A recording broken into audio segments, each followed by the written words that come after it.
Now let's move to the question number 4.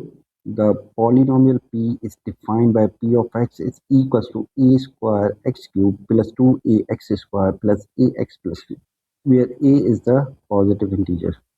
It is given that 2x plus 1 is a factor of p of x. Find the value of a. We know that if x minus a is factor of p of x, then x minus a equal to 0 and x is equal to a. So p of a will be equal to 0 provided that x minus a is the factor. So in this case 2x plus 1 is the factor. So 2x plus 1 is equal to 0. So in this case x is equal to negative half. So if 2x plus 1 is the factor of p of x, then p of negative half will be equal to 0. So we already have the polynomial. So plugging the value of x equals to negative half in the polynomial equation, we will have a square x cube is negative half cube plus 2 times a times x square means negative half square plus a x means negative half plus 2, and this one is equal to 0. Further solving, we will have a square and negative half cube is negative 1 over 8 plus 2a and negative half square is 1 over 4 plus negative a over 2 plus 2 equal to 0. Multiply by 8 both sides, we will have a square negative, and this one will be equals to 4a, and this one will also equals to the negative 4a, and this one will be equal to plus 16 equal to 0. Negative 4a and positive 4a will be cancelled out, and we will have negative a square plus 16 equal to 0, or you can say that a square is equal to 16. Under root both sides, so under root of a square is equal to a, which is equal to under root 16. So we can see that a is equal to plus minus 4. It is given that a is the positive integer.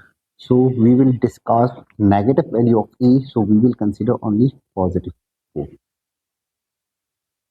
Hence factorize p of x. It is given that p of x is equals to a square x cube plus 2ax square plus ax plus 2.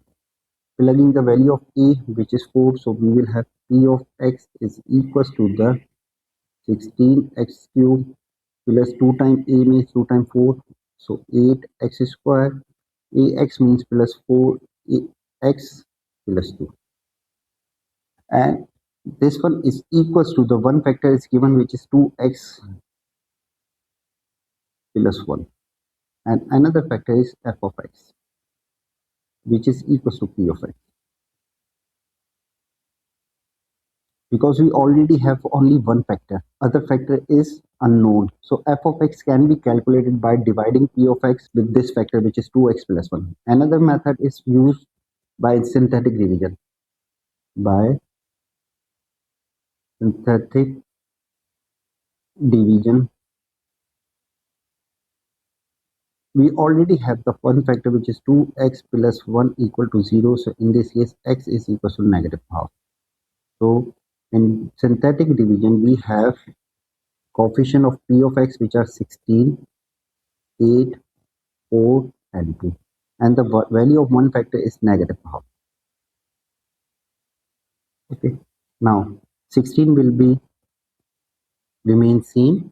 When we multiply negative half with 16, we will have negative 8, so negative 8 here, and when we add 8 and negative 8, it will be 0. Now multiply 0 with negative half, it will be also 0. Now add 4 plus 0 is 4. Now multiply 4 with the negative half, so negative half times 4 is negative 2. So when we add 2 and negative 2, it will be 0. So this 0 represents that negative half is the factor. Now remaining coefficients will make another factor, which is 16, x square plus 0x plus 4, which is f of x. So plugging this value in p of x, we will have p of x is equals to 2x plus 1 times 16x square plus 4. Taking 4 common, we will have 4, then 2x plus 1 times 4x square plus 1. So this one is the p of x which has been factorized. Now show that the equation p of x has only one real root. Okay, we already have the factors of p of x, which is equal to 4 times 2x plus 1 times 4x square plus 1. Now equating each factor with 0, we will have 2x plus 1 equal to 0, and in this case x is equal to negative half. On the other side, we have another factor which is quadratic factor, so 4x square plus 1 equal to 0. 4x square is equal to negative 1 and x square is equal to negative 1 over 4. So x is equals to the under root negative 1 over 4 and x is equals to plus minus iota over 2. So we can say that only one factor is real, which is negative half, and other two factors are complex.